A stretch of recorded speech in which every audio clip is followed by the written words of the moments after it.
그러니까 중국도 장기 불황이 한번 와서 대규모 혼쭐 나잖아요. 그러면 바뀝니다. 지금은 아직 못 바뀌어요. 왜? 중국도 상승기를 살았잖아. 상승기를 살고 지금 젊은 세도 이 상승기를 맛을 봤잖아. 자기가 태어나서 지금 20살이 될 때까지 상승기 속에 살았잖아. 그렇기 때문에 이 맛에 취해 있기 때문에 그걸 못 버리는 거예요. 하지만 지금 10대 애들이 성장할 때쯤에는 겸손해지겠죠. 그걸 경험을 이제 하게 되니까. 자기의 삶 속에 들어서 이제 개고생을 할 테니까. 시간이 필요한 거예요. 우리나라도 이제부터 시작될 겁니다, 이제. 네. 우리나라도 이제부터 시작될 거예요. 네. 그리고 못 배운 녀석이 아니라 일본의 교육열이 옛날하고 완전히 따르고 이젠 대학을 많이 안 갑니다. 자, 그런 사람들이 대세가 돼서 이미 남자를 고르는 기준이 옛날 같지 않단 말이야. 그러면 배운 녀석이고 못 배운 녀석이 아니에요. 대세가 그래요. 그러면 대세를 따르게 됩니다. 단 진짜 상위 엘리트치들은 정략 결혼해요. 진짜 상위 엘리트층들은 그건 뭐 우리나라도 마찬가지고. 네. 과거사 얘기가 없는 걸 어떻게 해야 되냐고 이해해야 되냐고요? 그렇게 가야죠. 어쩔 수 있어요. 왠지 아세요? 지금 한국하고 일본 관계에서 한국이 을입니다. 97년대 우리 금융위기 왔을 때 안 망했죠? 일본이 돈을 안 빼서 안 망했어요. 우리나라가 97년대 왜 금융위기가 완 줄 아십니까? 91년도에 일본이 금융위기가 와서 망했잖아요. 그때 당시에 어떻게 되냐면 일본 버블 경제가 끝나면서 일본의 신용불량자들이 무진장 만들어져요. 빚을 못 갚어. 그래서 일본 은행이 어떻게 했냐면 제로금리를 해버립니다. 야, 내가 이자를 안 받을 테니까 원금이라도 갚아. 하여튼 죽을 때까지 단돈 한 달에 10만 원이라도 좋으니까 갚아. 은행이 이럴 수밖에 없었어요. 한두 사람이 망한 게 아니니까. 그래서 평생 죽을 때까지 그렇게 조금씩이라도 돈을 은행에다 내면서 갚게끔 했어요. 그러다 보니까 제로금리를 했어요. 제로금리라다 보니까 어떻게 됐냐. 우리나라는 오히려 88년 올림픽 게임 끝나고 나서부터 경제 성장을 쫙 했단 말이야. 그래서 91년도 그 이후서부터 일본이 제로금리를 하니까 한국의 많은 회사들이 일본 돈을 빌려서 사업했습니다. 삼성이고 현대고 다 그래요. 일본 돈 빌려서 했어요. 왜? 금리가 제로야. 그랬었고, 그러면서 처음에는 그렇게 했다가 나중에 어떻게 되냐. 이제 대기업으로 성장하고 그래서 이제 어떻게 돼요? 우리나라가 부동산 붐이 불잖아요. 부동산 붐이 불면서 어떻게 됩니까? 사람들이 은행에 대출을 받아서 부동산을 투기했단 말이에요. 그런데 한국 은행들이 그때에도 일본에서 돈을 많이 빌려다 씁니다. 왜? 이자가 없으니까. 그러다가 돈 맞들이니까 어떻게 되냐? 해외에 눈을 돌려요. 그러면서 동남아시아로 그 돈이 나갑니다. 일본에서 제로금리로 빌려서 태국에다가 투자해요. 그때 당시에 태국에 투자하면은 많게는 25%까지 이자를 줬어요. 일본에서 제로금리로 빌려서 태국에 25% 이자. 야, 이거는 남는 장사잖아. 그래서 일본에서 돈을 왕창 빌려서 너도 나도 동남아시아에다가 한국의 은행들이 투자를 했습니다. 근데 태국이 부도가 나버렸네? 태국이 부도가 나니까 어떻게 돼요? 한국한테 불똥이 튀긴 거예요. 그래서 한국은행도 망하게 생겼어. 그때 일본이 한국은행에다가 지불을 하라고 요구를 해서 한국이 망했으면은 그때 한국의 은행, 한국의 기업, 부동산 다 일본이 가져갔습니다. 다 가져가는 거였어. 네. 그래서 우리는 일본한테 그렇게 해서 망할 뻔 했는데 그거를 미국이 중재를 했습니다. 야야야야. 마 가져가지 마 임마. 그러고 왜? 일본이 그렇게 해서 한국의 부동산과 기업을 장악하면은 일본의 세력이 뻗치는 거 아니에요. 일본 경제를 데미지를 주려고 공격을 한 건데, 그래서 이게 연쇄 부도가 나서 일본의 은행에 타격을 주는 건데, 일본에서 한국의 이런 것들, 왜냐 한국이 수출은 잘 됐거든. 한국이 수출도 잘하고 다 그 당시에 세계가 호황이었으니까 흑자 부도 났단 말이에요. 그러니까 일본이 한국의 은행이나 한국의 기업들을 만약에 부도 났다고 해서 인수해 버렸잖아요. 그럼 일본은 돈을 더 버는 거야. 왜? 한국이 수출은 잘 되고 있었거든. 그럼 미국의 계획이 어긋나잖아. 그래서 어떻게 해요? 야, 일본 그 돈을 받으려고 하지 마. 어휴, 헤라야 이러면 안 되지. 이러면 안 돼요. 잠깐만요. 야 임마.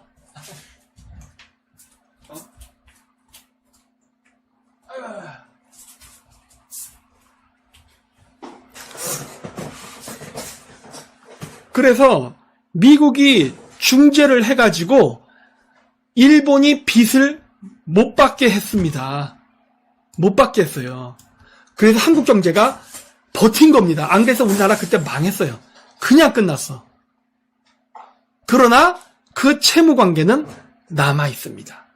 그래서 김대중 대통령 때 어떤 일이 벌어져요? 독도가 암초가 돼버립니다. 독도가 암초가 돼요. 그리고 나서 어떻게 돼요? 한일 공동구역이 돼버리고 이렇게 된다고. 지금 일본이 갖고 있는 돈이 우리나라의 채권자예요. 채권자. 우리나라 경제 나쁘죠 지금. 일본도 경제 나빠요. 자, 일본이 그래서 지금 자기네 경제 나쁘니까 돈 뺀다가 하면 어떻게 될 것 같아요? 한국 경제 그냥 쓰러져요. 지금 개인 부채가 GDP 대비 103%. 그쵸? 기업 부채 무진장 많고 나라 부채도 장난이 아니죠. 중국보다 우리가 더 심해요. 우리 중국의 2배야 지금. 사실 심각한 거는 한국이야. 근데 안 망하고 있잖아요. 안 망한 이유는 미국이 돕기 때문에 그런 거예요. 아까 금리가 2% 차이가 났는데도 미국이 오히려 한국의 주식이라든가 여기다 돈을 달러를 집어넣어서 환율을 안정화시키고 이 짓을 하니까 우리가 지금 버티고 있는 거지. 안 그래서 우리 벌써 망했어. 그리고 일본이 돈을 회수 안 하잖아요. 이걸 막고 있는 거야. 한미일 군사 동맹 때문에 버티고 있는 거예요 지금. 딴 거 없어. 그러니 우리가 일본한테 저자세를 보일 수밖에 없는 거 아니에요? 우리 코가 석잔데? 뭐 자존심을 세울 거예요? 뒤지죠 그랬다가는. 그러니까 너무 한국 사람들이 그런 식으로 쓸데없는 자존심을 세우면 안 됩니다. 예. 뭘 모르고 하는 소리야. 뭘 모르고 하는 소리. 법대로 할까? 법대로 할까? 그럼 한국 경제 망해요. 법대로 하면은. 규칙대로 하면 망한다고. 그러고 싶냐는 거예요. 저자세를 안 볼 수가 없는 거지 지금. 일본이 더 고개 들고 뻣뻣한 이유가 걔네들은 명분이 있기 때문에 그래요. 아니면 원칙대로 할게. 이런 식으로. 6번째 질문.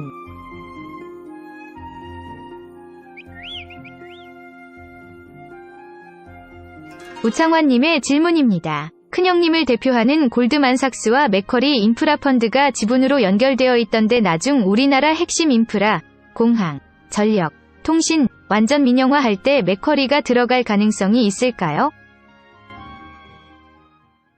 뭐 맥쿼리도 들어가겠지만 맥쿼리가 아니더라도 상관없죠. 뭐 바지 회사야 뭐 아무거나 세워도 되는 거 아니에요? 맥쿼리만 바지 회사겠어? 네. 맥쿼리야 그 중에 하나인 거죠. 우리나라의 국영기업들을 민영화 시킬 거예요. 통신, 전기, 수도, 공항 다 민영화 시킬 겁니다. 지금 안 한다 하지만 해요. 다 하게 돼 있어요.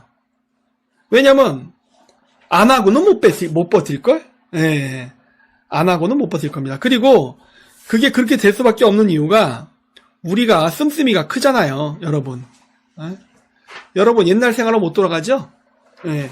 여러분들은 계속 소득이 오르기를 원하고 여러분들은 계속 좀 더 잘 살기를 원하잖아요. 그렇다면은 저거를 막을 수가 없어요. 왜? 여러분들이 지금의 생활에 만족하고 지금처럼 살겠다라고 하면은 민영화 안 하고도 버틸 수 있어요. 하지만 여러분이 좀 더 잘 살기를 원하고 좀 더 경제적으로 부유하기를 원한다면은 민영화의 방향으로 갈 겁니다. 왜냐? 아까 얘기했지 민영화가 되지 않는 한 쟤네들은 자신네들이 갖고 있는 이 세계 시장을 안 풀어요. 이 세계 시장을 풀어서 큰 돈을 벌게끔 안 한단 말이야.